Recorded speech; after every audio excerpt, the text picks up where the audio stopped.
Bueno, buenas tardes a todos y a todas, bienvenidos y bienvenidas. Chicos, chicas, vamos a dar inicio con esta mesa redonda denominada La realidad social costarricense, un análisis desde diversas reflexiones. Tenemos como personas exponentes a la máster Sharon Rodríguez Brenes del IDESPO. Nos va a compartir la presentación Representaciones de la población indígena en la prensa costarricense 1980-1983. Le damos la bienvenida a Sharon y muchas gracias por aceptar la invitación. Tenemos también al señor Fernando Méndez Castellanos de la Escuela de Sociología, es estudiante nuestro. Deterioro de la institucionalidad democrática y conflicto entre poderes en Costa Rica, análisis de la administración Chávez Robles en el 2024. Bienvenido también y muchas gracias. Y al doctor Edgar Blanco Bando, docente de la Escuela de Sociología, con la ponencia, con la presentación Costa Rica y su desarrollo rural, un análisis del Plan de Desarrollo Rural Territorial de Cartago, Oriamuno, El Guarco y La Unión 2016-2021. Para nosotros y nosotras es un gusto tenerles acá y esperamos que disfruten el espacio. Vamos a iniciar con Sharon.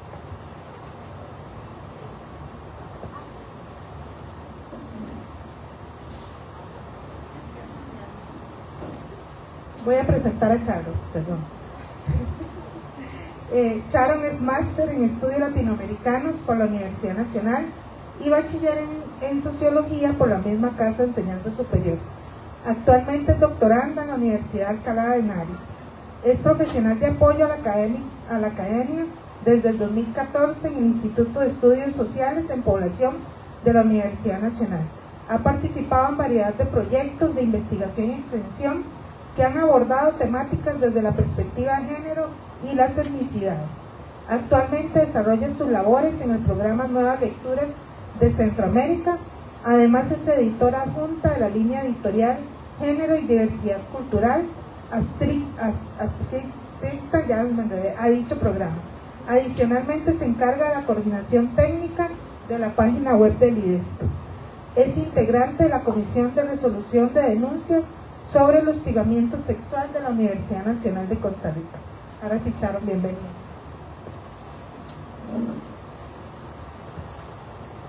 Buenas tardes, ¿sí se oye? Yo de que no oigo. Bueno, muchísimas gracias por el espacio y la invitación.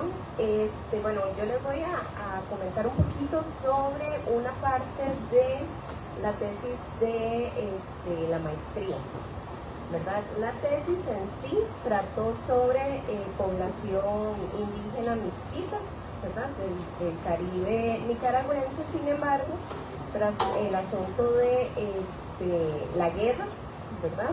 Y la revolución y la contrarrevolución en Nicaragua, entonces parte de esta población tiene que buscar nuevos lugares para desarrollar sus vidas. Y pues Costa Rica resulta ser uno de los tantos destinos en donde encontramos esta población. Sin embargo, ¿verdad? Había que contextualizar a qué, precisamente, qué contexto, a qué realidad nacional iban a estar llegando estas personas a eso de 1980. ¿Y esto por qué? Porque una vez derrocado todo el asunto, ¿verdad? De Somoza, entonces el sandinismo inicia el gobierno en Nicaragua, pero inician unas políticas que pasan por encima del ser indígena y precisamente pasan por encima de las particularidades del Caribe, que no vamos a entrar a ver aquí, pero sí es muy importante que tengamos en cuenta que personas que se autoidentifican como indígenas van a llegar a un país en donde también hay estas comunidades, pero con unas condiciones muy diferentes a las que ellos tenían en su país de origen. El desarrollo de este capítulo se encontró con la pandemia, ¿verdad? La tesis la empecé, pero me choca con pandemia, entonces tengo que buscar como un medio distinto para poder acercarme a esa realidad. ¿Y qué mejor manera de hacerlo que desde la prensa? ¿Okay? Entonces vamos a hacer un pequeño recorrido, ¿verdad?, por esta parte de investigación. Lo primero que tenemos que tomar en cuenta es precisamente la conformación de la identidad nacional y las consecuencias en el imaginario sociocultural, ¿verdad? Vamos a estar hablando de que la conformación del ser tico, de esta nación pacífica, democrática, todo lo que creemos, ¿verdad? Ahora Fernando nos va a dar una mala noticia con respecto a todos estos ideales democráticos, ¿verdad? Se sustenta precisamente en un proyecto que se da a lo largo de América Central, a lo largo de Latinoamérica, en donde precisamente estamos, ¿verdad?, reforzando y buscando después de los procesos de independencia cuál es nuestra identidad en Costa Rica. Entonces tenemos referentes europeos, ¿verdad? Queremos ser unas personas civilizadas, que se vean blancas, que se vean democráticas, ¿verdad? Entonces es todo un proceso, ¿verdad?, por medio de los símbolos nacionales, del himno nacional, que va a empezar a aglutinar a la población, pero no a toda la población, ¿verdad?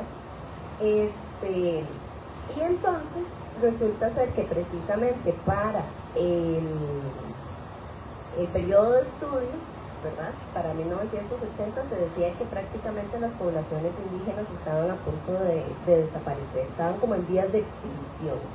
Esto es lo que nos dicen algunas fuentes, ¿verdad?, de que representan el 0,045% de la población en ese momento. Entonces no son consideradas dentro de este proyecto nacional, ¿verdad?, sino que son como especímenes exóticos que se tienen de la época de la conquista y la colonización. Entonces es muy importante que veamos cómo también no solamente tenemos elementos que nos aglutinan, ¿verdad?, sino que tenemos anexos como un poco el asunto folclórico para decir, sí habían, ¿verdad? Y eso lo vamos a ver pues más adelante. Y vamos a ver dos elementos muy importantes, que son precisamente la educación y la religión como dispositivos de dominación. La educación precisamente reforzando por medio de estos símbolos y demás elementos aglutinadores, y a la vez la religión, que pues no queda decir mucho, ¿verdad?, al instaurarse la religión católica como la religión oficial en el país, ¿verdad? Entonces estamos hablando de procesos civilizatorios, por decirlo de alguna manera, hacia las poblaciones que no se identifican con este vallecentralismo, ¿verdad?, que es el tipo. Justamente en 1940 se dan una serie de discusiones, ¿verdad? Entonces vamos a pasar de un indigenismo integracionista al indigenismo participativo, en donde es como más hablada que otra cosa, perdonando la expresión, ¿verdad? Porque seguimos todavía con la idea de que hay que domesticar al salvaje, ¿verdad? Estas personas pues no cuentan con los mismos valores que contamos aquí en el Valle Central, entonces resulta ser que igual hay un proceso de acompañamiento. ¿Y qué sucede con este proceso de acompañamiento, verdad? Lo ponemos entre comillas. Resulta ser que es un proceso en donde siempre hay que estar supervisando lo que está haciendo esta otra entidad, este otro humano, ¿verdad?, que tengo aquí, que todavía no se ha incorporado dentro de la identidad nacional, no ha dejado, ¿verdad?, su salvajismo. Entonces necesitamos llevarlo siempre de la mano, necesitamos tener siempre el acompañamiento de todas las instituciones para poder guiarlo por el camino correcto. ¿Qué pasa con esto? Al igual que con las otras poblaciones afrodescendientes, por ejemplo, se nos infantiliza. Y es una población a la que no se le permite desarrollarse en sí misma con sus propias características, precisamente porque necesitan siempre ir de la mano. Y todo esto, ¿verdad?, lo vamos a encontrar en la prensa, en diferentes artículos. Por ejemplo, es de un curso de Lina, ¿verdad? Entonces, y así con diferentes cursos con diferentes instituciones. Para la década de 1980 debido a que, digamos, estoy trabajando hasta el 83, las primeras menciones y cómo se desarrolla el etnodesarrollo no se puede ver, sino que apenas hay unas menciones, ¿verdad?, en donde se pretende dar no solo un acompañamiento, sino que las poblaciones indígenas también puedan desarrollarse de acuerdo a lo que les interese dentro de sus propias comunidades. ¿Okay? Entonces, ¿qué es de las cosas que vamos a encontrar? Montones en todas las ediciones prácticamente, cuando se haga referencia al 12 de octubre. Recordemos que esto fue en 1980, ¿verdad? Entonces, el encuentro de culturas, ¿verdad? Toda esta tendencia de pensar, ¿verdad?, que era un encuentro, que llegaron los españoles, que descubrieron América, era parte del sentido común, ¿verdad? Entonces, desde la sociología, ¿verdad?, podemos apelar un poco a Berger y Luckmann, ¿verdad?, en donde el conocimiento se vuelve parte de nuestro sentido común y no cuestionamos de dónde viene. Entonces, ese era el día a día de estas representaciones, que se van precisamente interiorizando dentro del imaginario social. Vamos a tener una atomización de las culturas, ¿verdad? Al estar Costa Rica en el centro de América, entonces lo que nos dice la prensa, por medio de los panfletos más que todo, aprendamos, que vamos de nuevo entonces a la parte de educación que les decía, como un dispositivo también de dominación, ¿verdad? Porque desde estos suplementos se utilizaban de manera formal e informal. De manera formal como acompañamiento en las clases dentro del nivel, ¿verdad? Y de manera informal en casa para que las personas también leyeran y se educaran al respecto. Entonces, en 1980, como les decía, 0,045% de la población era indígena y eran nada más 3 grandes culturas, ¿verdad? Los choltecas, los huetares y los druses. Y se dividían así de general como lo pueden ver ahí. De hecho, esa es una imagen del periódico de cómo es que se repartían las personas indígenas en este contexto. ¿Qué pasa con esto? Que tenemos una atomización, porque entonces estas 3 grandes culturas lo que van a hacer es un mix entre Mesoamérica y un mix entre Sudamérica, ¿verdad? Entonces no hay en realidad como algo auténtico, por decirlo así, sino que dicen, se encontraron los del sur, los del norte y aquí estamos nosotros, ¿verdad? Un poco simplista la explicación de cómo es. Y esto que atiende precisamente a lo que Don Gil Batalla nos dice que es no solo la atomización, sino también el hecho de que es selectivo, ¿verdad? Como yo no lo conozco a usted, no sé todo el asunto, digamos, de la cultura, entonces yo elijo qué puedo desde la cultura dominante, qué puedo decir que es usted. Entonces yo puedo decir que usted, lleva a los niños a la espalda, tienen la danza de los diablitos, ¿verdad? Que nada más se representa como la danza y que hay chicha, ¿verdad? Pero todo el contexto espiritual, todo lo que tiene que ver con esta práctica no se menciona, ¿verdad? No se profundiza en el asunto. ¿Por qué? Porque eran todavía un campo muy emergente de estudio. Nos vamos a encontrar entonces también con que van a tener un suque, ¿verdad? Que son las piedritas mágicas. Entonces, como ven, son elementos que se eligen a dedo y se va generando también una percepción, se va generando una representación en la cabeza de las personas sobre lo que son las poblaciones indígenas. Y hasta el día de hoy todavía hay, ¿verdad?, ciertos datos y ciertas cosas que todavía tenemos que irnos empapando sobre cómo es realmente que los pueblos indígenas viven en su cotidianidad. Porque, por ejemplo, aquí casi no se ve, pero abajo tenemos los tipos de chozas.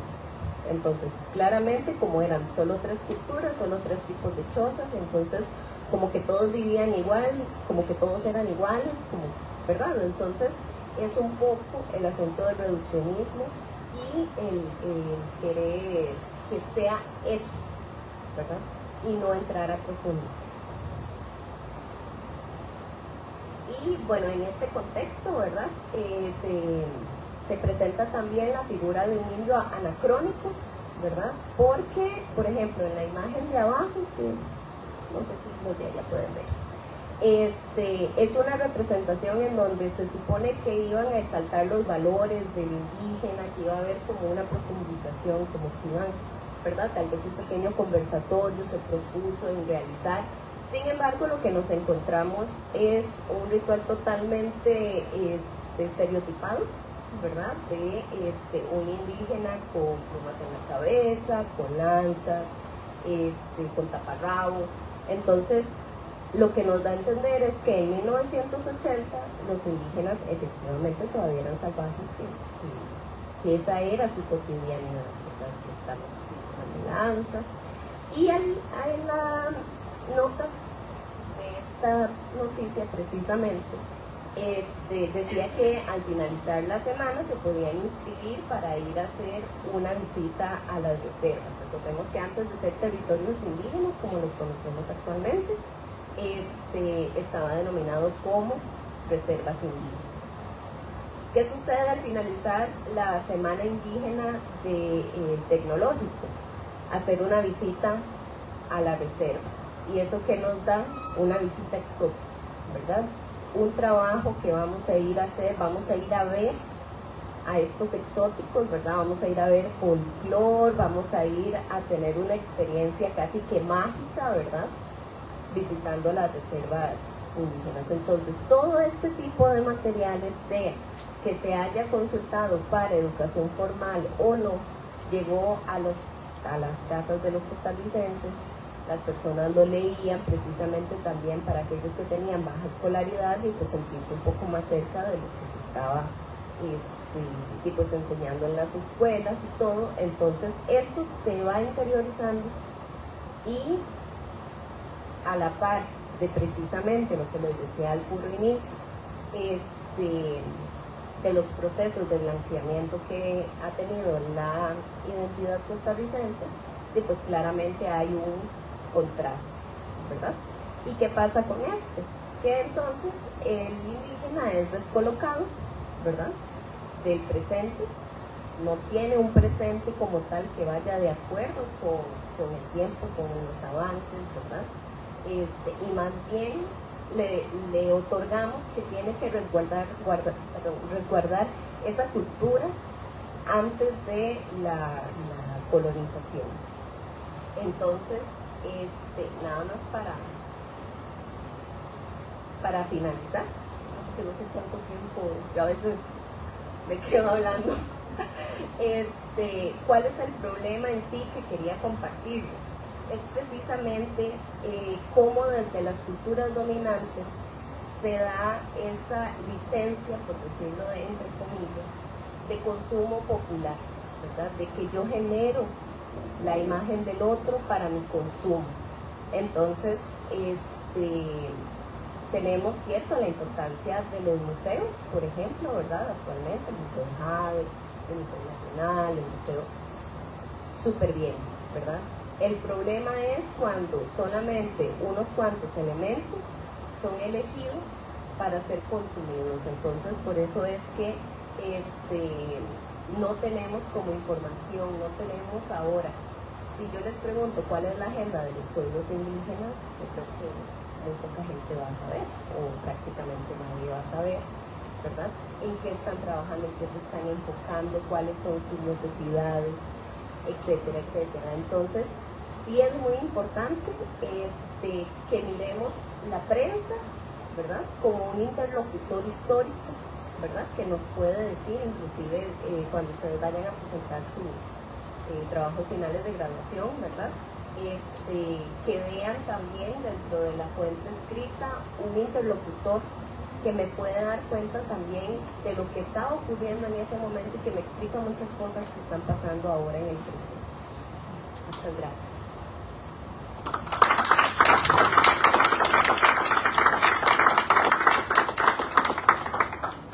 Muchas gracias, Sharon, por la exposición. vamos a escuchar a las tres personas expositoras y después venimos a una ronda de preguntas, de comentarios y demás. Entonces voy a presentar a Fernando Méndez Castellanos. Fernando es estudiante de bachillerato de la Escuela de Sociología de la Universidad Nacional, asistente de investigador del programa Análisis de Coyuntura de la Sociedad Costarricense. Ha trabajado temas de democracia, políticas públicas, trabajo digital, economía digital, y recientemente publicó sobre el deterioro de la institucionalidad democrática y conflicto entre los poderes de la República de Costa Rica en la administración de Rodrigo Chávez Robles en el año 2024. Justamente con esa publicación Fernando nos viene a presentar. Bienvenido, Fernando. Muchas gracias. ¿Sí se me escucha bien? Sí, solo no sé si puedo poner la diapositiva. ¿Sabe dónde está? ¿Se me perdió?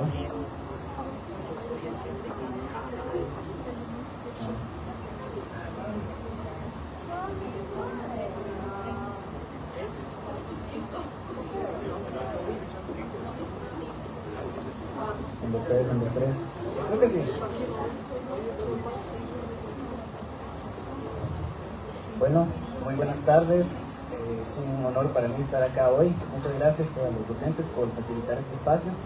Como ya se señalaba, mi nombre es Fernando Méndez Castellanos, soy estudiante de tercer año y hoy les vengo a presentar una investigación que realicé de manera autónoma en el marco del proyecto Programa Análisis de Coyuntura de la Sociedad Costarricense, que es un proyecto de la Escuela de Sociología en el que abordamos temas de realidad nacional de manera cuatrimestral y publicamos informes ante la prensa para ser divulgados sobre temáticas muy diversas, sobre ambiente, educación, política, entre muchas otras cosas.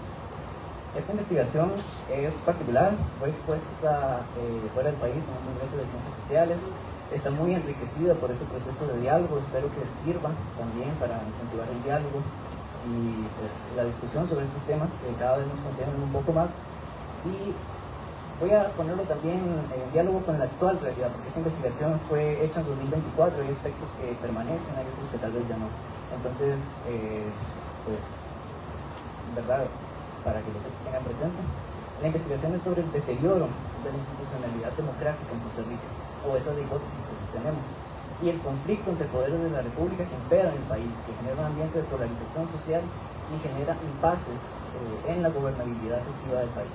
Entonces, para empezar, voy a hacer un poco de contexto sobre lo que plantea el programa, sobre cómo se ha venido abordando, cuál es la situación actual de la promesa democrática costarricense. En primera instancia, cabría señalar que vivimos en una época con muchos retos para la democracia y para el desarrollo humano. La institucionalidad democrática, la institucionalidad pública, la inversión social, ese Estado de Derecho, el Estado reformista que se consolidó en Costa Rica, se consolidó en el marco de una crisis, del 1929, la Primera y Segunda Guerra Mundial. Pero es de otra crisis que surge uno de los problemas del país. Pasamos de las garantías sociales a inicios de los años 40 a las garantías económicas, nos dice Iván Molina, por ejemplo, que es un historiador de la UCR. Desde entonces venimos viendo procesos de recorte de gasto público, de austeridad fiscal, y ante un panorama de creciente violencia y desigualdad en el país. Que es cierto que volvió a crecer el gasto público en los años 90 para acá, pero la situación se mantiene crítica.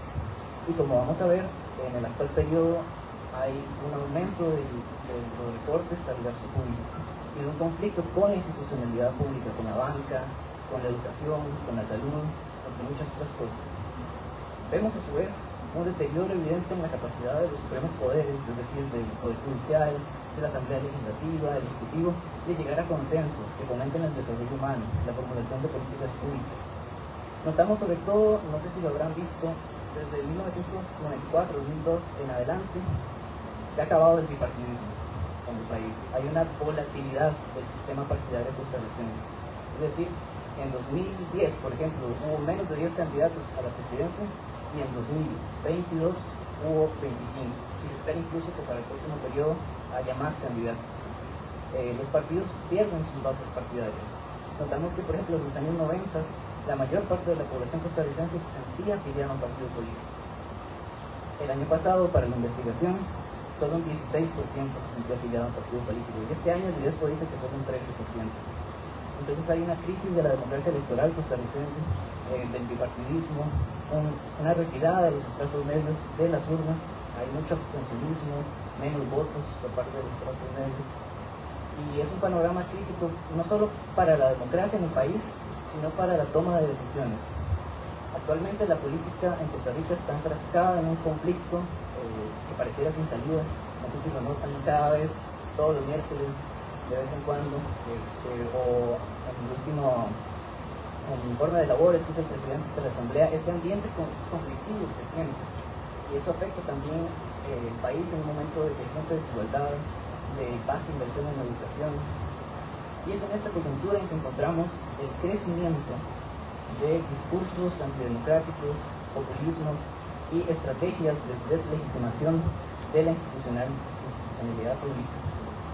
Por ejemplo, vemos una estrategia enfocada en el hermetismo, la unilateralidad y la ausencia de diálogo. Esto ya se venía presentando, el conflicto de poder no es nada nuevo. Por ejemplo, en la administración Carlos Alvarado notamos un presidente que no controla el Parlamento, pero que establece coaliciones, que establece diálogo e integra dentro de su gabinete y dentro de sus propuestas legislativas las voluntades de otras fracciones legislativas. Este no es el actual caso.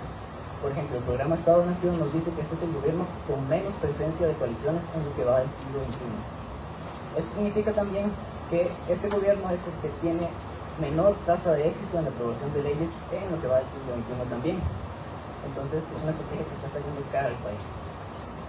Vemos también una cosa que viene dando en una coyuntura centroamericana pero también global, una creciente deslegitimación de la democracia costarricense. Es que Rodrigo Chávez también ya ha señalado, del oficialismo, que Costa Rica ha vivido 75 años de una dictadura perfecta, de una dictadura de instituciones, de contrapesos que no dejan gobernar. Y es a partir de este discurso que él viene atentando contra muchas de las instituciones del país, como el Tribunal Supremo de Elecciones, el Poder Judicial, entre muchas otras, ¿verdad? Además de que los ataques a la institucionalidad pública, por ejemplo a la banca pública, son muy frecuentes, los intentos de privatizar el BN, por ejemplo, la PIXA, por ejemplo, y hay un aumento de las políticas de austeridad fiscal. Ustedes tal vez ya conocerán la lucha por el PES, ¿verdad? Es ya algo un poco más común, con el financiamiento de las universidades públicas. Vemos cómo el financiamiento de la educación pública pasó del 7.4% en 2018 al 4.9% este año. Vemos, por ejemplo, cómo Costa Rica este año invierte menos en educación que el mínimo de la OMS, o el mínimo recomendado por la OMS, que es un 6%, Costa Rica invierte como un 5.4%. Y esto se da en el marco de conflictos interinstitucionales que involucran principalmente al actual presidente y a su bancada oficialista. Quizás esto ya les sea familiar si les digo que hay siempre noticias de ataques del presidente a magistrados, a magistradas, a miembros de la Sala Tercera y Sala Cuarta, ataques contra la Contraloría General de la República, intentos de desmantelar algunas de sus facultades constitucionales. Ataques en este periodo, por ejemplo, al Tribunal Supremo de Elecciones, que es el pilar de la democracia costarricense. Intentos de deslegitimar las acciones de esa institución. Igualmente el Ministerio Público, esto no venía en la investigación, pero por ejemplo vemos que el presidente organizó una marcha popular contra otro poder de la República, contra el Ministerio Público, contra el Fiscal General de la República. Eso es un ambiente que yo como salvadoreño reconozco en El Salvador, pero que para mí aquí me es ciertamente un poco inédito. Vemos también ataques hacia la Asamblea Legislativa, y aquí tal vez fallé en el gráfico porque es mutuo. La Asamblea ataca al presidente, el presidente de la Asamblea, eso genera impases. No hay reuniones entre los miembros de los supremos poderes desde hace rato, desde hace varios años. Y algo muy particular que vamos a abordar hacia el final es la inédita, tal vez, estrategia de ataques que hay hacia periodistas, miembros de la sociedad civil y medios de comunicación por parte del presidente. Y eso lo podemos ver, por ejemplo, en esta gráfica del programa Estado-Nación, la estrategia confrontativa, eso que llaman también el uso del megáfono, es decir, aprovechar espacios mediáticos para atacar instituciones, ¿verdad? Viene creciendo en los últimos años. particularmente hacia el Poder Judicial, la Asamblea. Y esto solo hasta junio del año pasado. Eso no toma en cuenta, por ejemplo, la encarcelación de Marta Esquivel, que generó un conflicto enorme con el Poder Judicial, entre muchos otros elementos que han venido aconteciendo recientemente. ¿Qué pasa? Que esto en realidad no es muy común en la historia de Costa Rica. Por ejemplo, el programa Estado-Nación ya nos decía que es una situación inédita en la historia reciente del país, esta dinámica de ataques hacia la institucionalidad del Poder Judicial. Entonces también el Ejecutivo asume una posición confrontativa y acusa al Ministerio Público, es decir, el Poder Judicial, de persecución política. Se construye una narrativa en la que la administración es víctima de una persecución, ¿verdad? Entonces, eso. Y también en cuanto a la Contraloría General de la República, no sé si ya les suena lo del Jaguar, ha habido 3 o 4, incluso el PLN también le puso una. Hay ataques del presidente a esta institución que lo que hace es gestionar el gasto público, las contrataciones, las decisiones que toman los poderes sobre, ¿verdad?, construcciones y gastos en general. Es una institución muy importante. Y valga decir que Costa Rica es una democracia presidencialista, pero es un presidencialismo que se llama no hegemónico, es decir, coexiste con una serie de pesos y contrapesos, la Contraloría, la Sala Cuarta, la Sala Tercera, entre muchas otras, que generan un balance en la democracia costarricense. Y el actual mandatario particularmente busca desmantelar algunas de estas facultades, de estas instituciones, ¿verdad?, que generan un balance dentro de la democracia costarricense. También el presidente presenta una narrativa, esto lo hicimos por medio de un análisis del discurso, valga decir, en el programa. El presidente construye una narrativa confrontativa en la que la palabra despertar es particularmente repetitiva dentro de sus discursos. Él se ve como, a sí mismo, como un despertar dentro de la política nacional. Él construye una narrativa en cuyo eje simbólico se encuentra el jaguar. El jaguar, como ustedes pueden ver, es la figura de cambio. Él se ve como el despertar contra una institucionalidad que él describe como corrupta, como sucia, ¿verdad?, corroída por el bipartidismo, entre otras cosas, ¿verdad? Entonces esto sirve de plataforma para atacar la institucionalidad democrática del país. Entonces vivimos en un ambiente marcado por insultos, burlas de ese poder hacia otros poderes. Ahora, esta estrategia confrontativa que emplea el Ejecutivo particularmente, ustedes se preguntarán, ¿no habrá afectado la imagen que tiene la población costarricense sobre la democracia en general esta estrategia? Bueno, resulta que para efectos de este estudio no se logró comprobar que esta estrategia confrontativa, de estos ataques sistemáticos que viene realizando el presidente, hayan minado la imagen que tiene la población sobre estas instituciones. Incluso, por ejemplo, instituciones como la UCR, como la Contraloría General de la República y el Tribunal Supremo de Elecciones mejoraron su imagen en relación con 2020. Es una situación curiosa. Y la UCR sigue siendo para este año la institución mejor evaluada del país. Entonces, pues es complejo, pero por ejemplo para este año ya se vio un deterioro en la imagen del Poder Judicial. Entonces hay efectos sí, de esta estrategia confrontativa. Y es probable que de seguir así esta estrategia se pueda causar un daño irreversible en la imagen de la ciudadanía acerca de las instituciones del país. Finalmente quisiera abordar uno de los puntos más importantes del deterioro democrático que viene sufriendo Costa Rica en los últimos años, y es justamente la inédita repetitividad con la que se dan los ataques a periodistas, medios de comunicación, miembros de la sociedad civil. Como pueden ver, según la Sociedad Interamericana de Prensa, eso que llaman el índice de Chapultepec, que se publica anualmente, Costa Rica viene sufriendo uno de los deterioros o el deterioro más grave de Centroamérica en términos de libertad de prensa, garantía sumamente importante en una democracia. Y esto se da justamente, y esto lo dicen todos los informes, por la estrategia confrontativa del actual mandatario y también por problemas del SINAR, que viene siendo desfinanciado, entre otras cosas, pero principalmente por eso. Vemos cómo Costa Rica, en términos relativos, es el que tiene la caída más grave en Centroamérica. Pasa del puesto número 3 en 2020 al número 10 en 2024. Pero si no fuera poco, en Reporteros Sin Fronteras, por ejemplo, se publica que Costa Rica en 2022, año en que llegó Rodrigo Chávez a la presidencia, estaba en el 8º puesto mundial de libertad de prensa. Para el 2024, que se realizó esta investigación, Costa Rica había caído 18 puestos en el ranking internacional de libertad de prensa. Ahora está en el puesto 26.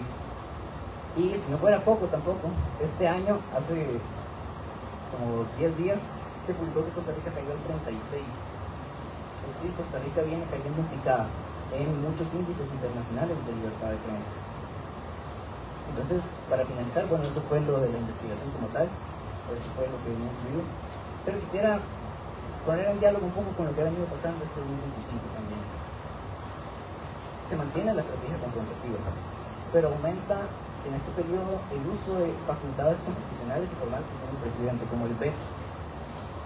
Solo en los últimos 4 meses el presidente ha vetado casi el 40% de todas las leyes que se han vetado en su administración. Es decir, en los últimos meses se han vetado 4 leyes, si no me equivoco, del plenario, lo cual podría parecer poco, pero en realidad, comparado con otros periodos, es bastante. Y continúan las políticas de austeridad fiscal en el país, con un giro neoconservador. Vemos también, por ejemplo, que se traen inmigrantes niños desde Estados Unidos, rompiendo, por ejemplo, la Convención del Derecho del Niño, que Costa Rica sí firmó y Estados Unidos no. Se ve, por ejemplo, retrocesos en materia de educación sexual, se ve retrocesos en derechos de minorías sexuales, ¿verdad? Lo cual es también un panorama, vamos a decir, global. Y en conclusión, para no cansarlo con más hablaba, Costa Rica vivió en 2024 el 75 aniversario de ese hito histórico que fundó la Segunda República, en un momento más bien tétrico, caracterizado por el conflicto de poderes, los impases en la gobernabilidad, las dificultades, ¿verdad?, que enfrentan los distintos poderes, la confrontación y una creciente deslegitimación, no solo desde los poderes de la República, pero sino también desde la población en general, de la democracia costarricense. Esto me gustaría, para finalizar, enmarcarlo en una mirada centroamericana. Vemos cómo las democracias en Centroamérica, las democracias de la posguerra, de los años 90, por ejemplo la de El Salvador o la de Honduras, tienen un deterioro palpable. Y esto es opinión, yo pienso que El Salvador ya no es una democracia. Veo en Costa Rica el resurgimiento de algunos de estos discursos antidemocráticos. Y veo también en el mundo, y esto creo que fue un consenso cuando se presentó la investigación en el Congreso, un año o varios años que vienen hacia adelante que van a ser muy difíciles para las democracias. Y por eso es importante esta presentación. Ojalá genere que pensar, ¿no?, sobre el futuro crítico que espera la democracia, no solo en Centroamérica, en Latinoamérica, con populismos como de Bolsonaro, Nayib Bukele, Donald Trump, entre otros, sino también en el mundo, por ejemplo en Europa, el resurgimiento de populismos de derecha que atentan contra, ¿verdad?, las democracias en general. Entonces, espero no haberme tardado mucho, pero eso fue la investigación. Espero haya gustado.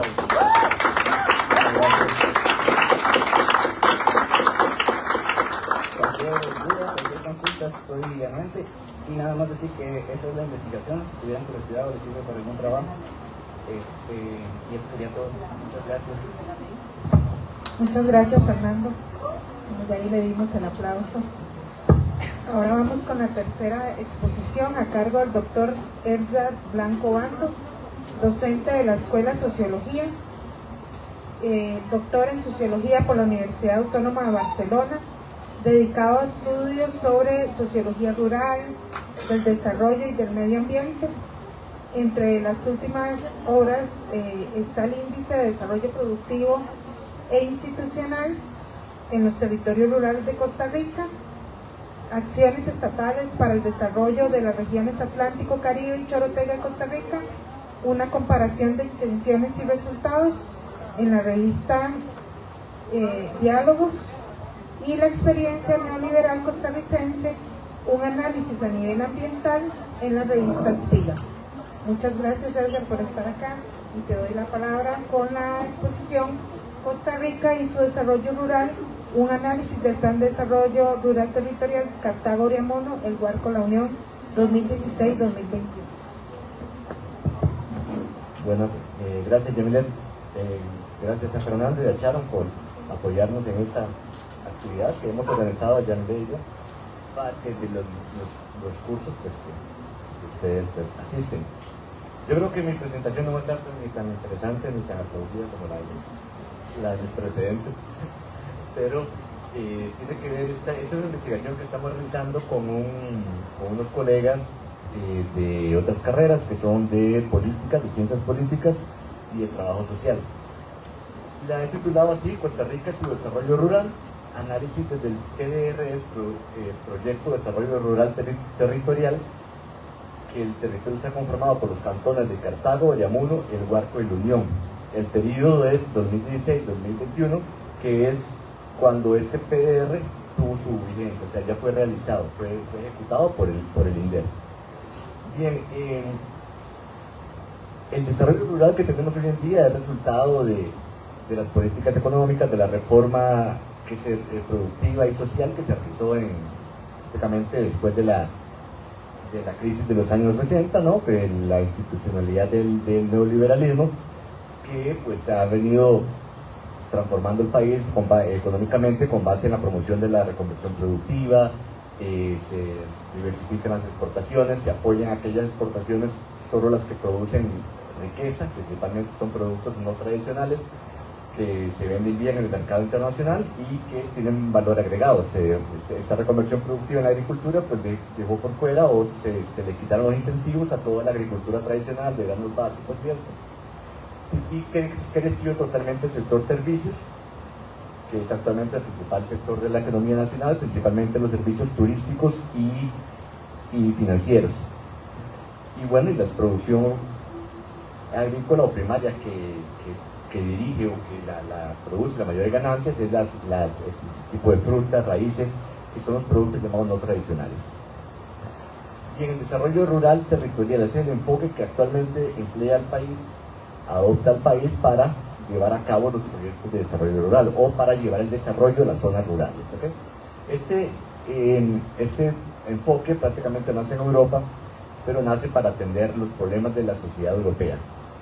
Aún así, que eran problemas de despoblación de los territorios rurales, alta edad, una edad muy avanzada de los agricultores y economías atrasadas. Aún así, se incorpora en Latinoamérica, incluido Costa Rica, para regir o llevar a cabo el desarrollo o impulsar el desarrollo de los territorios rurales. Eso es lo que está de moda, ¿no? Entonces, hay que, pues países como los nuestros tienen que aplicarlo, ese enfoque, para poder ser objeto de créditos y ayuda, ¿no?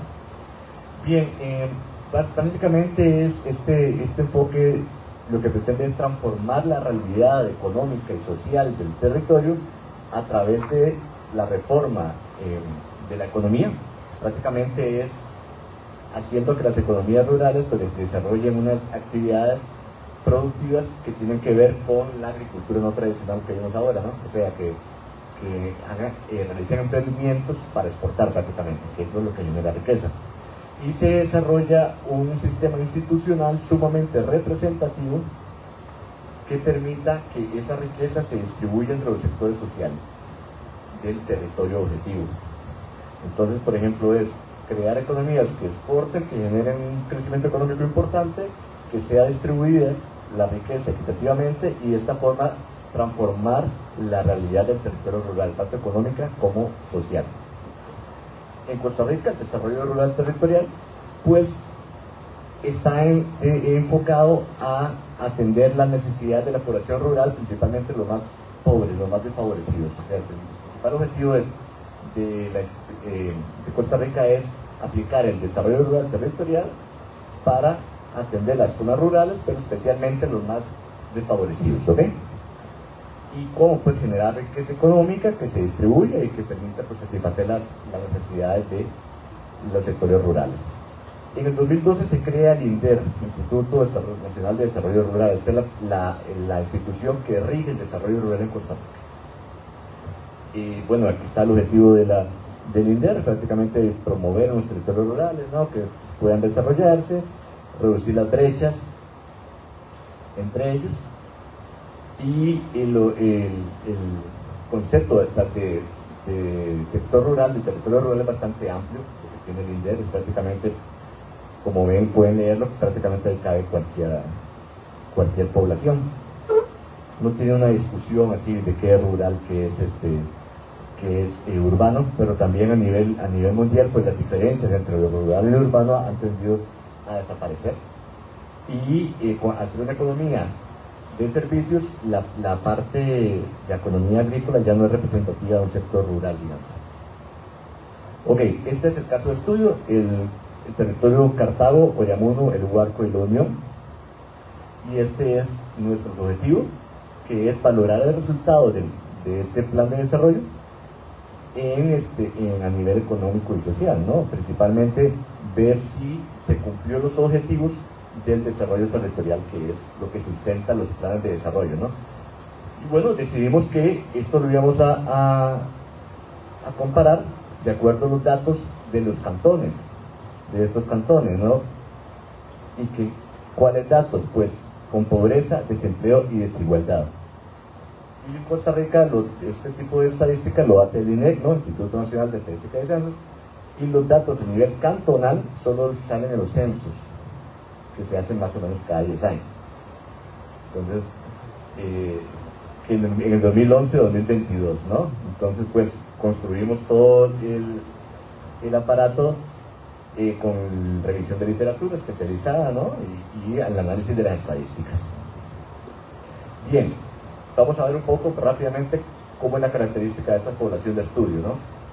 Estos cantones, pues, tienen una población que en total son 300 y resto mil. El más poblado es el Cartago capital, ¿no? Y el menos poblado creo que es el Huarco. Y la característica, no sé si, bueno, pueden ver que la población del territorio, objeto de un proyecto de desarrollo rural, es el 85%, 90% es población urbana. O sea, la población rural es muy, muy limitada. En actividades productivas, la actividad productiva que predomina es los servicios y la agricultura pues está presente, pero no en mucha menor medida. Prácticamente todos los cantones, la que predomina es la economía de los servicios. Aquí no aparece, pero también la mayoría, bueno, una buena parte de esta gente, que los habitantes de estos cantones trabajan en otro cantón. Trabajan en servicios, pero en otro cantón. La agricultura pues está basada prácticamente en todos los cantones en la ganadería de leche y los bosques, la explotación forestal. Y en menor medida los tubérculos y hortalizas. Principalmente Oyamuno, que es lo más representativo, que cuando vamos al volcán Irazú, ¿no? Se ven plantaciones de este tipo, ¿no? Bien, el INDER construyó un plan de desarrollo rural para este territorio. El objetivo era mejorar la calidad de vida de los habitantes de manera integral y multidimensional, mediante la explotación de los recursos autóctonos y gestión descentralizada y participativa. Prácticamente es lo que dice el enfoque territorial, ¿no? Crear una representatividad bastante democrática que represente a todos los sectores sociales para darle legitimidad a este plan, ¿no? Y fueron 24 representantes de 16 sectores sociales, más los funcionarios del INDER, que era el equipo de apoyo. Estos funcionarios pues, están a regir toda la construcción del proyecto. El financiamiento, unos 2.100 millones de colones, que es más prácticamente 3 millones de dólares, 3 millones y pico de euros. Esto fue lo que se financió el desarrollo de los planes o la construcción de los planes de desarrollo, que fueron en 5 áreas: la social, la ambiental, la económica, la cultural y la infraestructural. Si ven, pues, si recuerdan, las características del enfoque territorial era transformar la economía, ¿no? Insertar la economía local en el mercado mundial, y prácticamente pues, se desarrollaron otras dimensiones que no tenían que ver mucho con la parte económica. ¿Qué resultados dio esto? Esta es la parte interesante del trabajo. Se obtienen los datos de la pobreza, la desigualdad y el desempleo en el censo del 2011, pero no están en el censo último del 2022. O sea, el INEC tuvo unos problemas y el último censo prácticamente no sirve. Eso nos hizo replantear totalmente el trabajo, porque ya no era tan fácil como esperábamos. ¿Por qué? Porque los datos no están. Bien, ¿qué hicimos entonces? Bueno, hubo que hacer algunos cambios, y lo que sí hay son los datos del índice de desarrollo humano. ¿Ok? Entonces eso es a nivel cantonal también. Entonces tenemos, por ejemplo, en el 2009 el índice es prácticamente de 0 a 1. Cartago tuvo un 0,8, Oriamuno un 0,83, el Huarco 0,32, la Unión presentó un índice más bajo y se catalogan como un nivel de desarrollo medio alto. Este índice surge de diferentes indicadores de salud, económicos, educativos, los ponderan y sacan el índice, ¿no? En el 2024 prácticamente se puede decir que subió el nivel de vida en estos cantones, ¿no? Pasaron de medio alto a alto o muy alto. Pero lo que pasa es que no podemos saber a qué se debió esto, porque y tampoco podemos medir la influencia del proyecto de desarrollo rural. ¿Por qué? Porque los objetivos del INDER es atender a las poblaciones más desfavorecidas, y cuando se construye el proyecto de desarrollo se le da prácticamente, en la metodología a nivel nacional, se le da prácticamente toda la libertad a las poblaciones que digan qué es lo que desean. Eso genera que en la teoría se dice, aplicamos el desarrollo rural territorial, pero en la práctica no, porque las poblaciones tienden a, o sea, no está la rigidez de decir, ok, vamos a aplicar el enfoque territorial, por lo tanto vamos a hacer una transformación económica, vamos a ponernos a exportar. Eso no ocurre, por diferentes razones.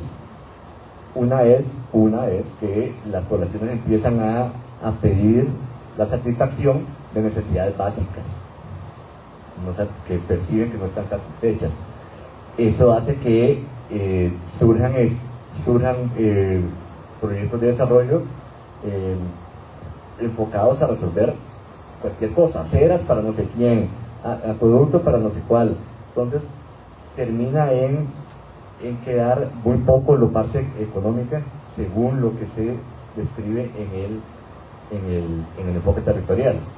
Bien, por lo tanto, ¿qué pasó? Bueno, la hipótesis que teníamos era que el PDR no alcanzó a transformar la realidad social y económica de los territorios en estudio. ¿Por qué? Porque teóricamente podemos demostrar que en Costa Rica no aplica el desarrollo territorial. Dice que lo hace, pero finalmente sale otra cosa. Y esto lo hemos podido ver en muchos PDR que hemos estudiado. Y lamentablemente, por el momento, la ausencia de datos nos impide confirmar esta hipótesis o refutarla. Son situaciones que pasan, vamos a ver cómo las solucionamos. Muchas gracias.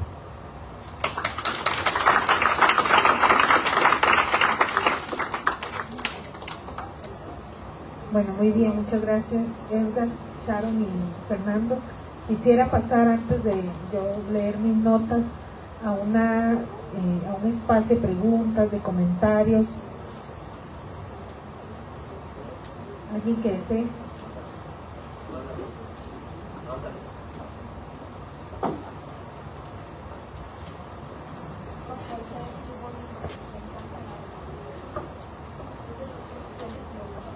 Ok, ¿se escucha? Ok, yo todavía no. Bueno, primero que todo agradecerle a las 3 personas ponentes la consulta, pregunta, comentario personal que va a ser para Fernando, para la presentación que realizó él.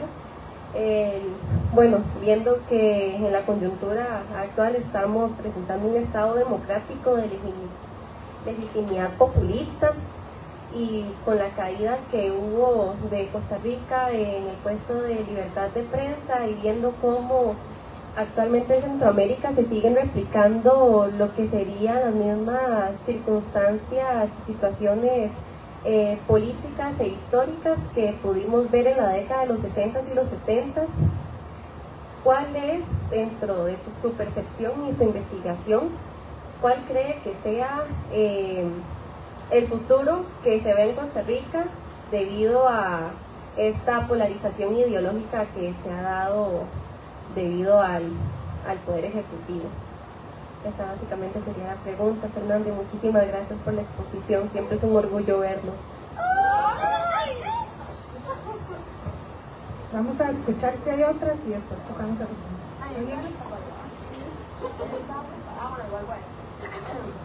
Bueno, la mía es para Charo.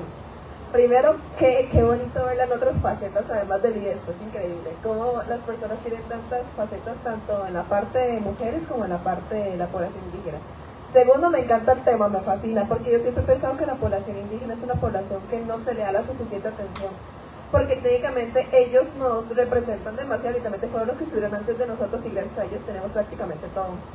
Entonces me parece demasiado importante esa investigación.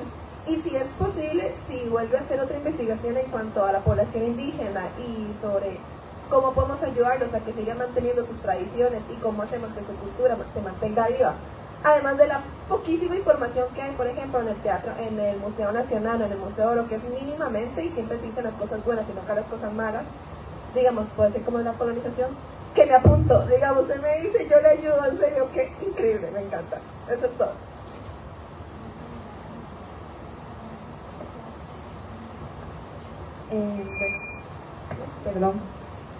Primero agradecerles a los tres, de verdad un excelente trabajo.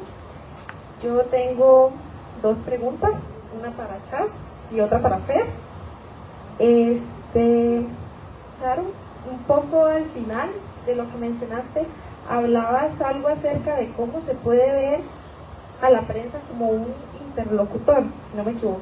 Entonces, me gustaría saber si podrías como explicarnos un poco más esa parte, porque de verdad me interesa muchísimo. Y Fer, la pregunta para ustedes es más como dirigida a una percepción propia, por así decirlo. Mencionabas que un 16% de la población el año pasado no se sentía identificada con un partido político. Solo un 16%, perdón. ¿Por qué cree usted que eso sucede? Y tengo otro también para ver. Que va más que todo cuando abarcaste la parte del presupuesto de la educación. Para usted, ¿qué tipo de conflictos tienen que suceder para que se haga una reducción a ese presupuesto, digamos? O sea, ¿cómo se lo explico? Como qué tan fuerte, digamos, tiene que ser un conflicto para que el gobierno decida reducir ese presupuesto, digamos. Si no me explico después se la puedo hacer por aparte. Ajá. Y listo, muchas gracias.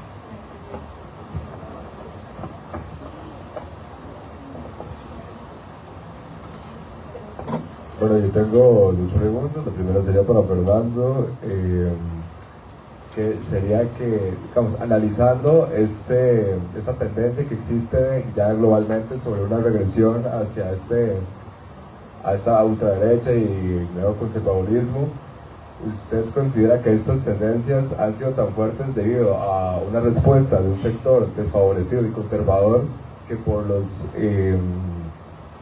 nuevos avances en luchas sociales se crea una especie de odio que es manipulado por el populismo para poder ascender al poder? Y mi segunda pregunta sería para el profe Edgar, la cual sería sobre si, desde su opinión personal, ya habiendo estudiado los planes de desarrollo territorial, considera que una de las razones por las cuales no se aplican del todo o se utilizan para otros medios, que no era el original, como usted lo mencionó, que era meramente económico, se debe a responder necesidades o una necesidad de prolongar estos proyectos para mantener financiamientos. ¿Alguien más?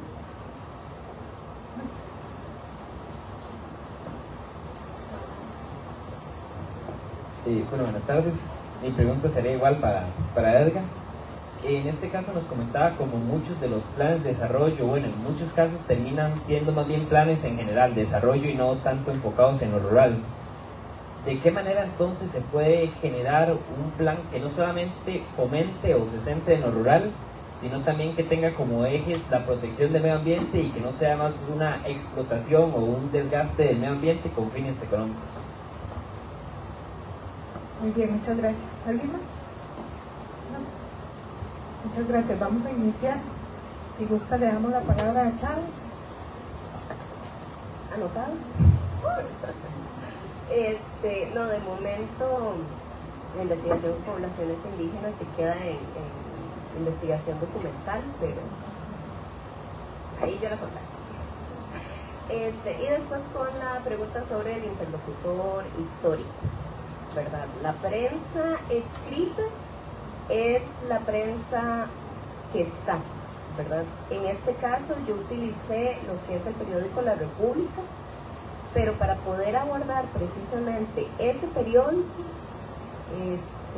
tenemos que, bueno, nada más hacer el recordatorio que yo recurrí a prensa en pandemia, ¿verdad? Y todas las ediciones de La República están digitalizadas.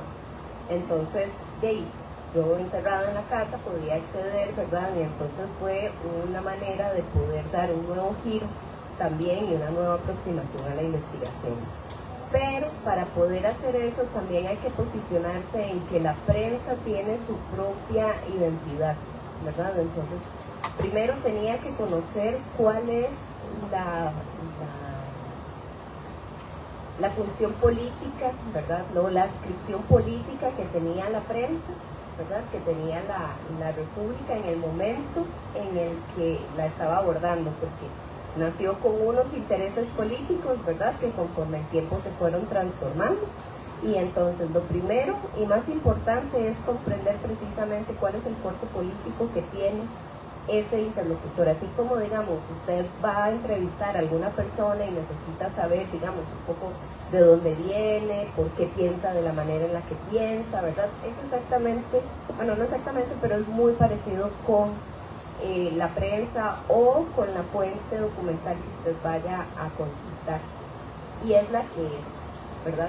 Podés volver y podés preguntarle más cosas, puedo volver a ella, pero no va a cambiar su discurso. El discurso es lo que está ya plasmado, lo que se imprimió en todas las ediciones revisadas, ¿verdad? Entonces, es una ventaja porque no vamos a tener como discursos contradictorios, ¿verdad? Pero es muy exhaustivo lo que hay que ver precisamente para poder abordarla, para poder saber su contexto político, ¿verdad? Su orientación política y cómo eso va a influir precisamente en cómo va a mostrar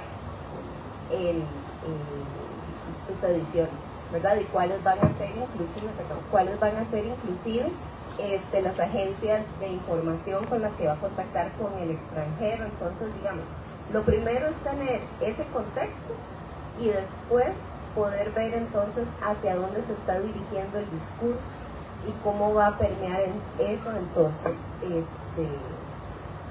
pues el imaginario social. No por nada, ¿verdad? Nuestros abuelos tenían como 3, 4 periódicos para poder ver cuáles eran todas las posturas que tenían y cuáles eran entonces, para hacerse una idea de cómo opinar o qué opinar sobre cierta temática. Entonces, sí es importante como poder volver a él, precisamente teniendo como un panorama claro hacia dónde estoy yendo. Y siempre le puedo preguntar cosas nuevas, ¿verdad? O conforme voy leyendo y me devuelvo, ¿verdad? Entonces, la ventaja es que, como les digo, no va a tener como discursos contradictorios, porque la fuente es lo que es, ¿verdad? Muchas gracias. Bueno, ¿cuánto tiempo tengo?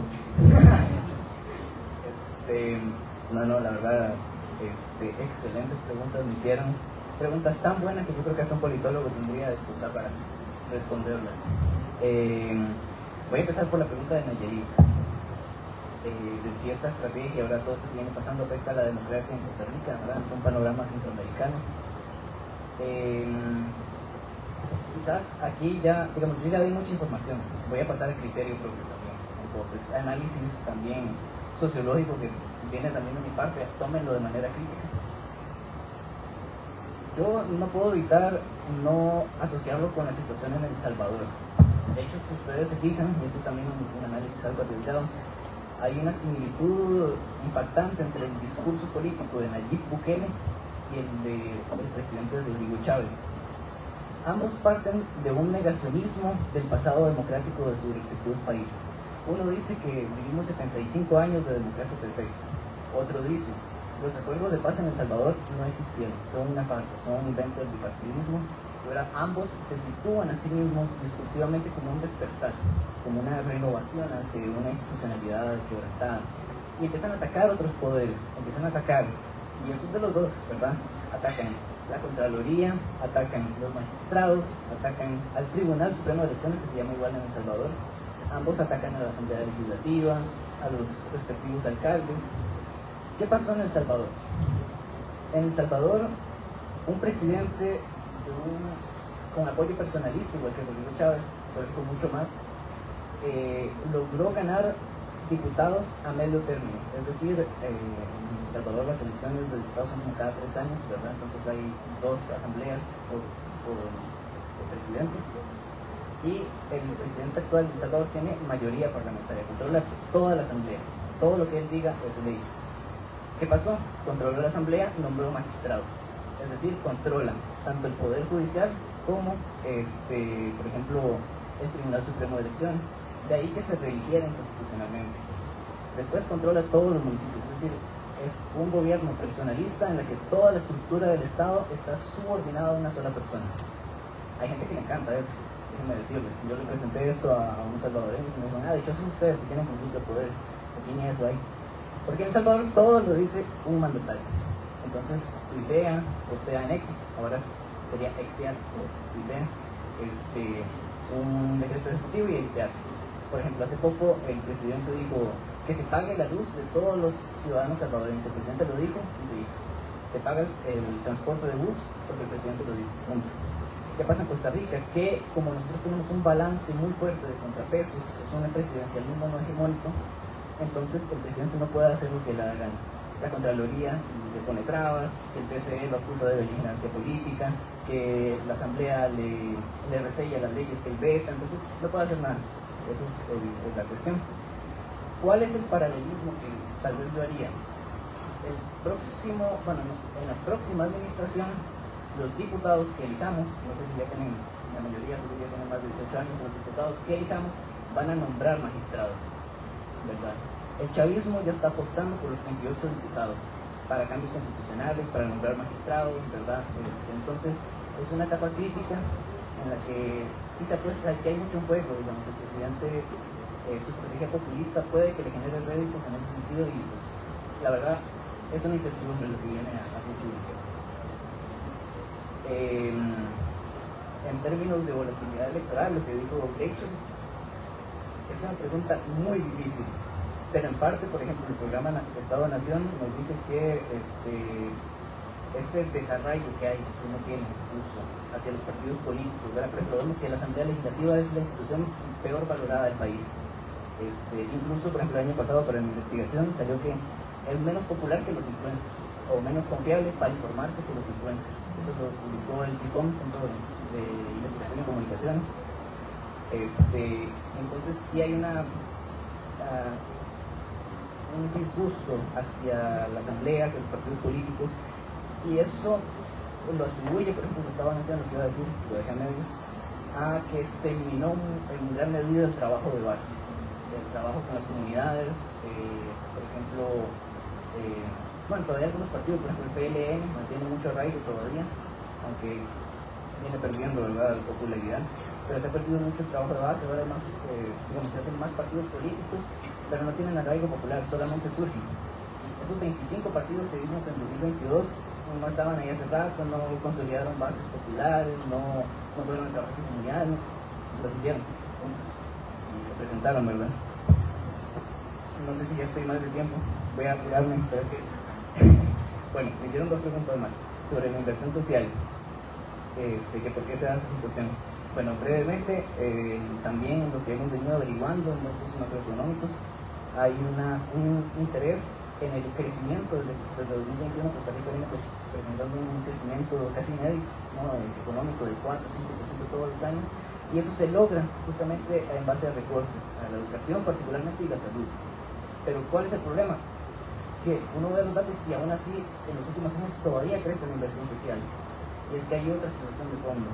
es la creciente importancia que tiene la protección social, pensiones contributivas y no contributivas y de otros tipos, ¿verdad?, que tienen mucho peso en la inversión social y que le quitan también educación y salud. Son particularmente esa es la razón.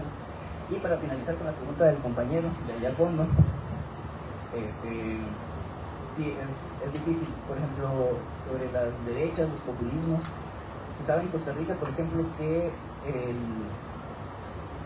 el apoyo a Rodrigo Chávez, y sobre todo el apoyo personalista, viene justamente de las zonas más vulnerabilizadas. Sabemos, por ejemplo, que el presidente cortó inversión a las becas Avancemos, le intentó quitar inversiones al Fondo de Asignaciones Familiares, cosa que se revirtió. Viene cortando el gasto público, pero aún así las poblaciones que más se ven afectadas son las que lo apoyan más. Es una situación compleja y que algunos estudiosos dicen al respecto que es una forma del populismo de capitalizar esas deficiencias que han tenido nuestras democracias burguesas, nuestras democracias, ese estado de bienestar social que ha tenido también fallos, no es perfecto, no hay que idolatrarlo, tiene sus fallos, y capitalizando sus vacíos, también las narrativas que se construyen en torno al bipartidismo son también capitalizan mucho, ¿no? La crítica al sistema político, ¿verdad? Eso de ver como el jaguar, como el despertar, ¿no? Eso capitaliza mucho y la gente lo ve como un motor de cambio. Entonces no sé si respondí las preguntas, pero igual aquí voy a estar. Muchas gracias. Bien, este tipo de propuestas para el desarrollo, prácticamente pues, en países como los nuestros, lo que hace es adaptar las propuestas que surgen en los países desarrollados.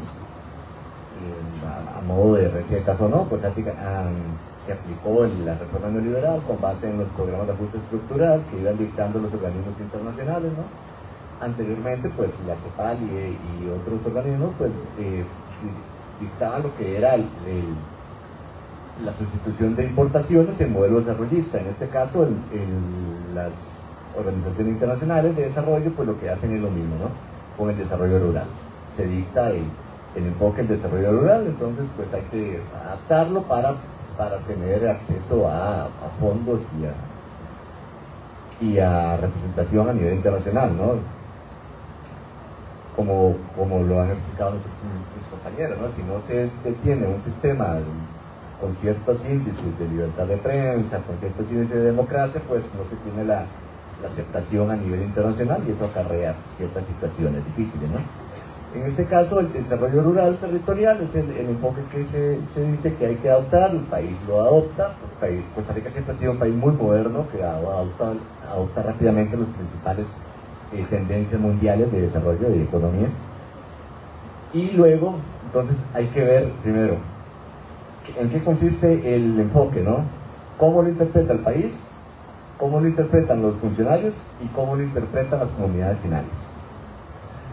Entonces, ahí pues surge un montón de cambios, ¿no? Las comunidades finales lo interpretan como prácticamente como un regalo al niño, es lo que dicen los funcionarios, ¿no? Que lo ven como una carta al niño y empiezan a pedir un montón de cosas, pero también está el representante comunal que participa en la elaboración de este plan con miras a legitimarse ante su población que lo eligió, ¿no? Entonces tiene que meter ahí si representa a algún sector económico, a algún sector social, pues para que se vea que está legitimado, ¿no? Que acarrea fondos, ¿no? Entonces eso se podría interpretar así, ¿no? Como que es difícil, que hay un montón de elementos que van a influir, y también la cultura misma de la población final. Se dice, ok, vamos a exportar, y vamos a exportar productos no tradicionales, de los que aquí nadie tiene cultura de producir eso, pero hay que hacerlo porque sí.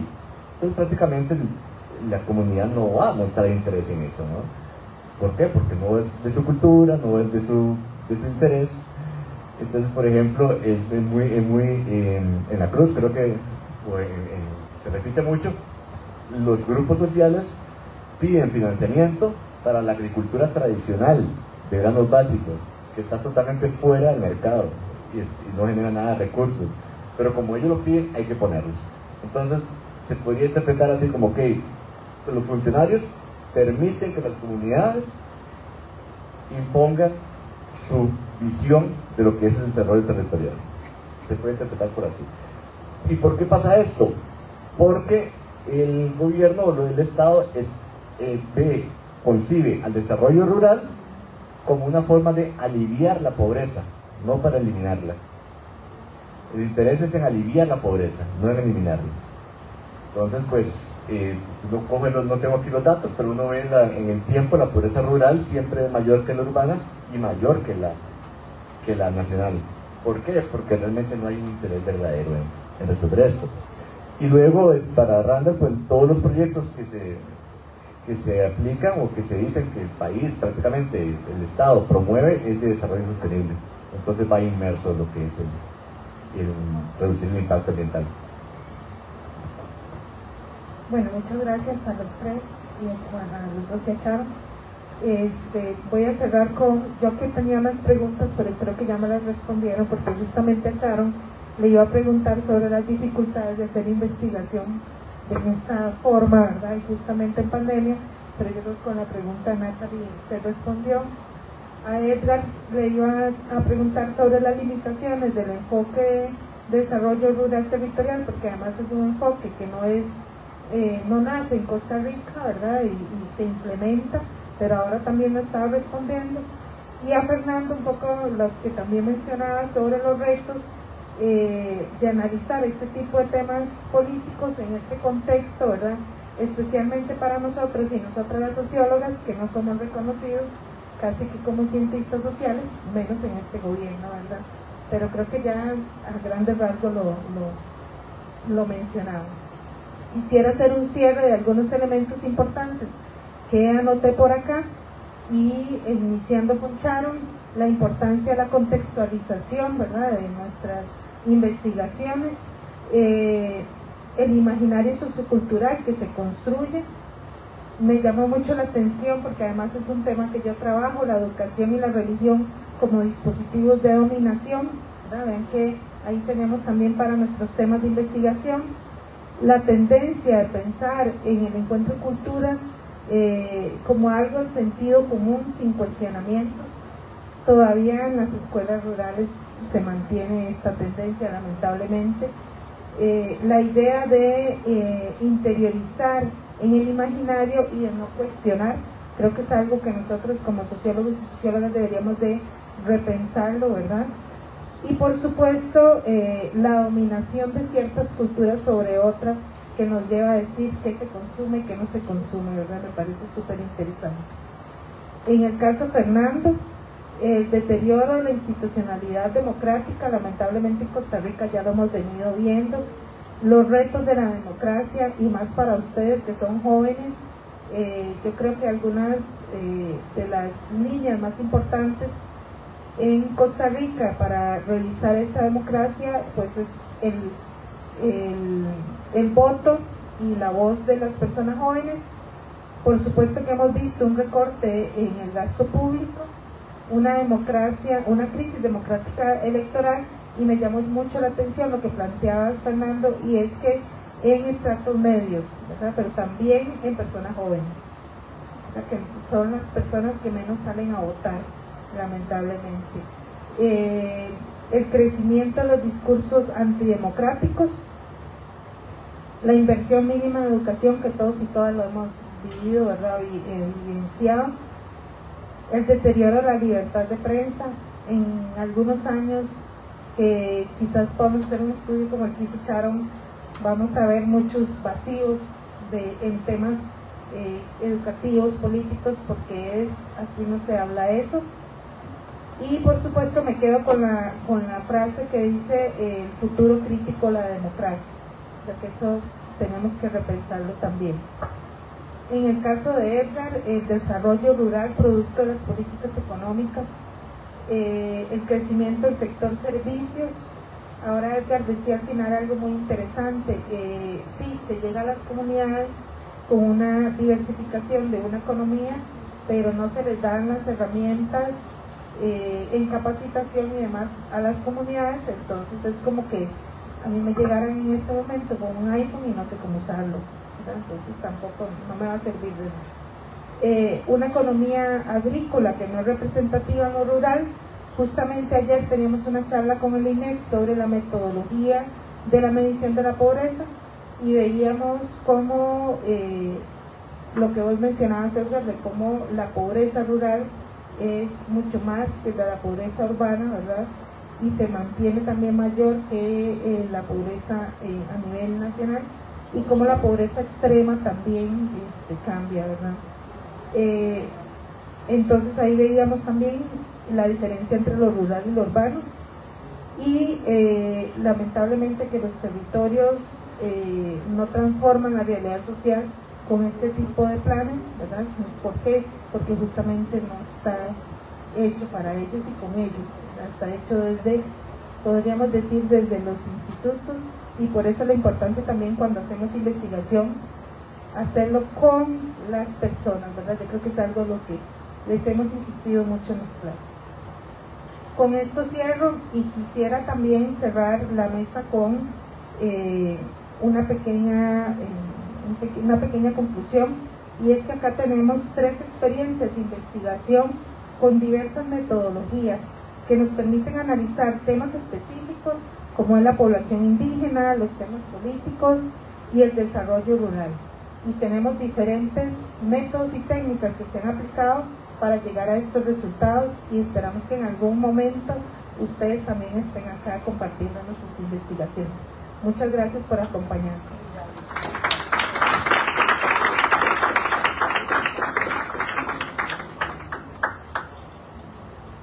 Fernando, tienen anuncio. No, nada más para mencionarles, antes de que se vayan, perdón por este abuso, nada más para decirles que la Escuela de Sociología y la socio organizó un mercadito digamos, para ventas de emprendimientos, un mercadito solidario. Hay muchas mujeres emprendedoras allá, y eso yo. Entonces, entonces si quieren pasarse por ahí, pues, para que apoyen. Bueno, muchas gracias por la asistencia también. Y a las 5 empieza la otra.